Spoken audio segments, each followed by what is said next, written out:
తమ సమస్యల పరిష్కారం కోసం ఢిల్లీ సరిహద్దులో రైతుల ఉద్యమం కొనసాగుతూ ఉంది. పంటలకు మద్దతు ధరకు చట్టబద్ధత సహా తమ 11 డిమాండ్ల సాధన కోసం డిసెంబర్ 6 నుంచి రైతులు ఢిల్లీ సరిహద్దుల్లో ఆందోళన చేస్తున్నారు. శంభూ సరిహద్దులోని నిరసన స్థలం నుంచి ఢిల్లీలోకి వెళ్లే ప్రయత్నం చేస్తున్న రైతులను పోలీసులు అడ్డుకుంటూ ఉన్నారు. నిన్న మరోసారి చలో ఢిల్లీ కార్యక్రమానికి రైతులు పిలుపునివ్వగా వరుసగా మూడోసారి అన్నదాతల ప్రయత్నం విఫలమైంది. ఢిల్లీ సరిహద్దులోని శంభూ ప్రాంతం మళ్లీ రణరంగంగా మారింది. చలో ఢిల్లీ మార్చ్ ఉద్రిక్తతకు దారితీసింది. ఢిల్లీ వైపు వెళ్లేందుకు అన్నదాతలు ప్రయత్నించగా రైతులపై పోలీసులు టియర్ గ్యాస్, వాటర్ క్యాన్లను ప్రయోగించారు, లాఠీ చార్జ్ చేశారు. ఈ ఘటనలో 18 మంది రైతులు గాయపడ్డారు. వారిలో పలువురు పరిస్థితి తీవ్రంగా ఉంది. ఈ నేపథ్యంలో రైతులు తమ ఢిల్లీ చలో పాదయాత్రను నిలిపివేశారు. ఢిల్లీ వైపు వెళ్లేందుకు ప్రయత్నించిన అన్నదాతలను అడ్డుకునేందుకు పోలీసులు భారీగా మోహరించారు. బారికేడ్లు అలాగే ముళ్ల కంచెను ఏర్పాటు చేశారు. అయితే అంబాలా డిప్యూటీ కమిషనర్ రైతులతో సుమారు 40 నిమిషాల సేపు చర్చలు జరిపారు. రైతుల ఆందోళనకు సంబంధించి 18న సుప్రీంకోర్టు తీర్పు వెలువరించేంత వరకు సమన్వయం పాటించాలి అన్నారు. అయినా రైతులు ముందుకు సాగడంతో పోలీసులు రైతుల మధ్య వాగ్వాదం జరిగింది. దీంతో రైతులను చెదరగొట్టేందుకు పోలీసులు టియర్ గ్యాస్, వాటర్ కెనాలను ప్రయోగించారు. దీంతో 18 మంది రైతులు గాయాల పాలయ్యారు.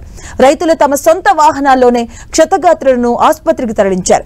ఈ నేపథ్యంలో అధికార యంత్రాంగం శంభూ చుట్టుపక్కల 12 గ్రామాల్లో ఈ నెల 17 వరకు మొబైల్, ఇంటర్నెట్ సేవలు నిలిపివేసింది.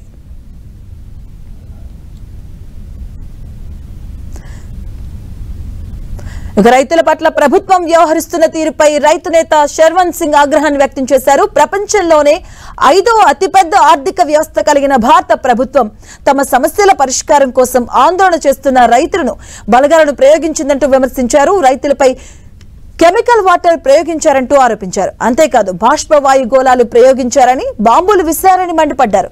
గాయపడ్డ రైతులకు సరైన చికిత్స కూడా అందించడం లేదని, వారికి సరైన చికిత్స అందేలా చూడాలని తాము పంజాబ్ ప్రభుత్వాన్ని కోరుతున్నామని శర్వన్ సింగ్ చెప్పారు.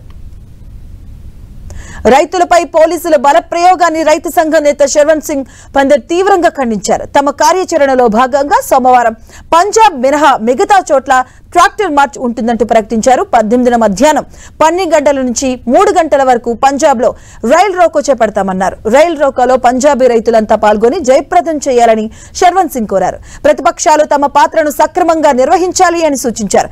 రైతులకు మద్దతుగా కేవలం ప్రకటనలతో సరిపెట్టుకోవద్దంటూ హితవు పలికారు. రైతుల సమస్యల పరిష్కారం కోసం కృషి చేయాలని కోరారు. ఇతర అంశాలపై పార్లమెంటును స్తంభింప చేసినట్టే రైతు సమస్యలపై కూడా పార్లమెంటును స్తంభింప చేయాలని డిమాండ్ చేశారు.